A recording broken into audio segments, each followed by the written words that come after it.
Would you travel over 250 miles for pizza? We would. We're Bo and Kate, and this week on the Blacktop Nomad, we're driving over 250 miles to stop at the famous Mabe's Pizza in Decorah, Iowa. This idea came to us because we actually have a couple's baby shower to attend for a friend of ours this weekend up in Cresco, which is a really short drive away from Decorah. And since it's been a few years since we were last up in that neck of the woods, we decided to load up Wanderbox in the back of the truck and make a weekend adventure out of it. And speaking of Wanderbox, if you haven't had a chance to check out our videos showing how we built our little custom camper, make sure you check those out right after this video. It was cold and rainy when we set off Saturday morning, which, I have to admit, was putting me in a bit of a mood. But the forecast promised that it was supposed to get nicer that afternoon, and Kate also offered to drive the first leg, so that helped perk me back up again. It was a nice change of pace to be able to sit and grab a few videos from the passenger seat, though I do admit I did give myself a bit of a jump scare when I first saw that giant face staring at me through the back window. Our original plan was only to spend a few hours at the party and then head straight to Mabe's for dinner that night. But instead of traditional shower games, they broke out the guns and the side-by-sides. And, well, who can turn all that down? So the sun was already starting to hang low as we pulled into Decorah that night, and not wanting to make camp in the dark, we opted to grab a quick ice cream dinner fix at the local Whippy Dip, then head to the campground to set up for the night and start fresh in the morning. One last activity before bed, we had to take a quick stroll to see this herd of goats that existed at the campground for no clear or apparent reason. They were super adorable though. Unfiltered sunlight through our not-so-blackout shades had us up bright and early the next morning, and that presented a problem. Mabe's didn't open until noon, so that meant we had to find something to fill our 5-hour wait time. So we went for a little walk, which turned into a longer walk, which turned into a hike up Pulpit Rock where we were beat by a goose to the summit. In our defense, flying seems a bit like cheating. And after all that, I realized we had barely killed an hour, so we kept hiking.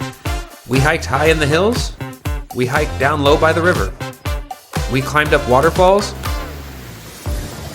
and down into caves. We even made our way past a trout hatchery.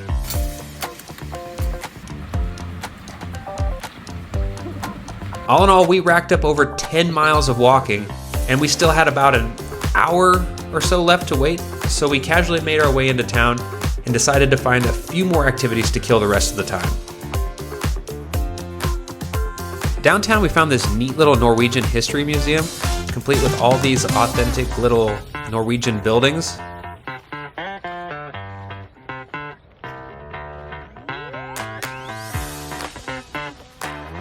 Kate managed to make a new cat friend.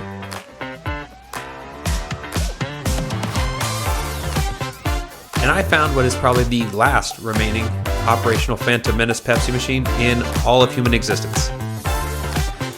At last, though, it was finally time to eat, and we were so excited because at this point our stomachs were screaming at us. Food! Food!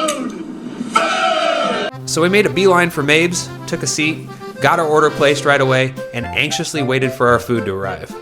In business for over 70 years, Mabe's is named after its founder, Mabel White, who started the business as Mabel's Lunchroom, which catered to the students of nearby Luther College. Still family owned to this day, Mabe's is famous for its made-from-scratch doughs and sauces, present on every little square slice of pizza heaven.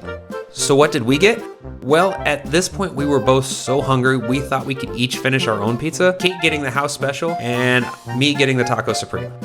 And while both truly lived up to their reputation, were absolutely amazing, it was clear we both grossly overestimated our abilities and ended up taking some to go.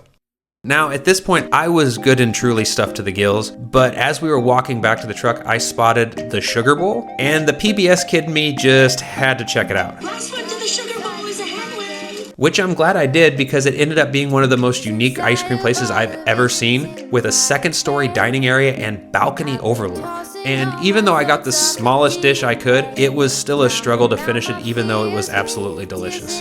So was it worth it to drive over 250 miles to grab a bit of pizza? Absolutely. Will we do something like this again?